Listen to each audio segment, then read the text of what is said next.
Teacher ఏం చెప్తే అది తూచా తప్పకుండా పాటించండి. మీరందరూ చిన్నపిల్లలందరూ ఇప్పుడు మన భవిష్యత్తు బాగుండాలి అంటే ఫౌండేషన్ బాగుండాలి.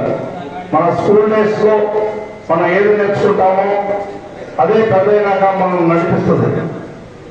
మీరు బిల్డింగ్కి పిల్లర్స్ ఎంత ముఖ్యమో మన భవిష్యత్తుకి స్కూల్ ఎడ్యుకేషన్ అనేది అంత ముఖ్యం. అది ప్రతి ఒక్కరు గుర్తుపెట్టుకోవాలి. దాదాపు 10th క్లాస్ అయిపోయేసరికి మనకి 14-15 సంవత్సరాలు వస్తుంటాయి. ఈ 15 సంవత్సరాల్లో మనం నేర్చుకున్నదే మన జీవితకాలం మనం నడిపించేది. అది గుర్తుపెట్టుకోండి. మీరు ఎడ్యుకేషన్తో పాటు పిల్లలు కమ్యూనికేషన్ స్కిల్స్ డెవలప్ చేసుకోవాల్సిన అవసరం ఉంది. ఇవాళ సొసైటీలో ఎడ్యుకేషన్ ఎంత ఇంపార్టెంట్, కమ్యూనికేషన్ స్కిల్స్ కూడా అంత ఇంపార్టెంట్, లాంగ్వేజ్ కూడా అంతే ఇంపార్టెంట్. టీచర్స్కి నేను ఒక చిన్న సూచన అంటే, మీరు క్లాస్లో 1 hour ఉంటుందా? క్లాస్ సబ్జెక్ట్ ఏది సబ్జెక్ట్ 1 hour ఉంటుందండి.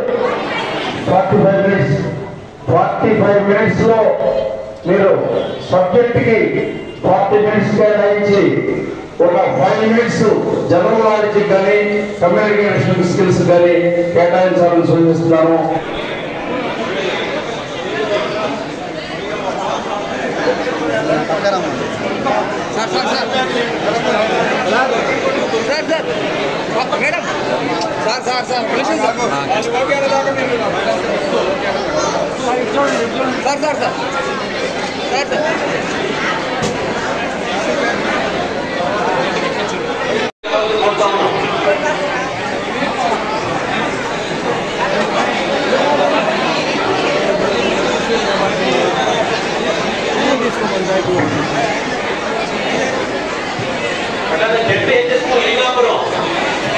హెడ్ మాస్టర్ గారు